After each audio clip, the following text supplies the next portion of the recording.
Hello, billionairettes. We're about to hop in to final thoughts in this incredible book, Daring Greatly. Congratulations for making it this far. And if you're new to this channel, hello, welcome. So happy to have you here. Let me know in the comments you're new.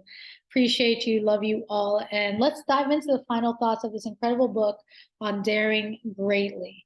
Okay. Brené Brown has shared a lot of incredible information and data based on all of the interviews she's done. She is a researcher on vulnerability and shame, and she has definitely provided us incredible insights in this book on how we can understand shame better, how we can understand vulnerability, all the connections, all the incredible examples and stories, and how it allow us to dare greatly with this greater understanding and go into our lives and dare greatly with our families, our relationships, with ourselves.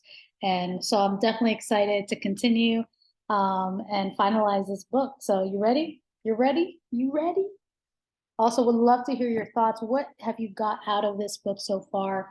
What is the one thing that sticks out to you throughout this incredible book by Brené Brown? And make sure you follow Brené Brown, whether it's on YouTube or Instagram or Facebook. She has incredible content. And if you haven't gotten this book, go ahead and get the physical copy. And you can also listen to these audios. We're always keeping them here so you can re-listen to them. And not only this book, but all the other books that we have done on financial freedom and personal freedom. So it's all there in the playlist. Go check it out. Final thoughts. It is not the critic who counts, not the man who points out how the strong man stumbles, or where the doer of deeds could have done them better. The credit belongs to the man who is actually in the arena, whose face is marred by dust and sweat and blood, who strives valiantly, who errs, who comes short again and again. Because there is no effort without error and shortcoming. But who does actually strive to do the deeds? Who knows great enthusiasms, the great devotions, who spends himself in a worthy cause? Who at the best knows in the end of the triumph of high achievement, and who at the worst, if he fails, at least fails while daring greatly. Theodore Roosevelt. In the 9 months that it took me to shape and prune a dozen years of research into this book, I've revisited this quote at least 100 times, and truthfully, I normally come back to it in fits of rage or with tear-strained desperation, thinking, maybe this is all bullshit, or it's not worth the vulnerability. Just recently, after enduring a few really mean-spirited, anonymous comments from a news website, I pulled a quote down from the pinboard over my desk and spoke directly to the sheet of paper. Quote, if the critic doesn't count, then why does this hurt so much? The paper didn't respond. As I held the quote in my hand, I remembered a conversation that I had just had with a guy in his very early 20s. He told me that his parents sent him links to my TED Talks, and he really liked the idea of wholeheartedness and daring greatly. When he told me that this talks inspired him to tell the young woman he's been dating for several months that he loved her, I winced and hoped for a happy ending to the story. No such luck. She told him that she thought he was awesome, but that she thought they should date other people. When he got back to his apartment after talking to his girlfriend, he told his 2 roommates what had happened. He said, they were both hunched over their laptops, and without looking up, one of them was like, what were you thinking, man? One of his roommates told him that girls only like guys who are running the other way. He looked at me and said, I felt pretty stupid at first. For a second, I was mad at myself and even a little pissed at you. But then I thought about it and I remembered why I did it. I told my roommates I was daring greatly, dude. He smiled when he told me. They stopped typing, looked at me, nodded their heads, and said, oh, right on, dude. Daring greatly is not about winning or losing.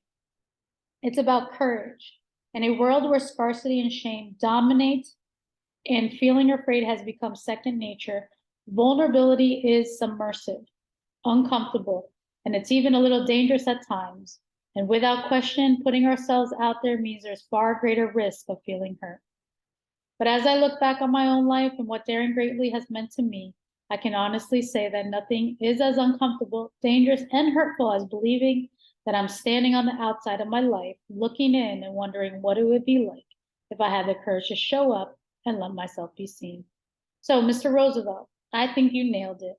There really is no effort without error and shortcoming. And there really is no triumph without vulnerability.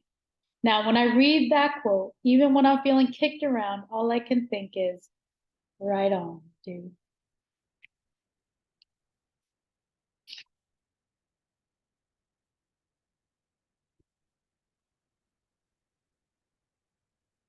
Powerful, powerful, powerful. And I'm going to leave it at that.